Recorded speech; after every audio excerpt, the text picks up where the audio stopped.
Chicken biryani മേടിച്ചില്ലാന്ന് പറഞ്ഞിട്ട് നീ എന്നെ പറ്റിച്ചു കളഞ്ഞില്ലടാ റാസ്കൽ. ഒന്നേമാനെ പറ്റിച്ചതല്ല. ഇന്ത്യ പോരുത്. അന്യായക്കാരൻ തന്ന 10 രൂപ പോലും ഞാൻ മറന്നു നിന്റെ ബിരിയാണിക്ക് വേണ്ടി. എന്നെ കൊണ്ട് നീ FIR മാറ്റി എഴുതിപ്പിച്ചു, പരമദ്രോഹി. എന്റെ സാറേ, ഇന്നലെ ഉച്ചയ്ക്ക് ഞാൻ പാരീസ് ഹോട്ടലിന് മുമ്പിൽ വന്നിരുന്നു, സാറിനെ കണ്ടില്ല.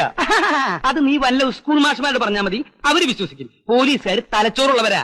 ഉച്ചയ്ക്ക് 12 മണി മുതൽ ഉച്ച തിരിഞ്ഞ് 3 മണി വരെ ഞാൻ പാരീസ് ഹോട്ടലിന് മുമ്പിൽ കാത്തുന്നതാ, തീ പാർന്ന വെയിലത്ത്. പറയുമ്പോ എനിക്ക് വേദനയുണ്ടടാ.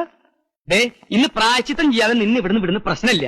ഇന്ന് എനിക്ക് ബിരിയാണി മാത്രം പോരാ, വീട്ടിലേക്ക് പാർസൽ വേണം. നടക്കണ പാരീസിലേക്ക്.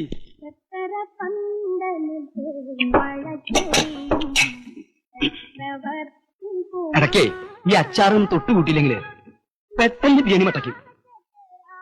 ഇപ്പൊ ശരിയായി.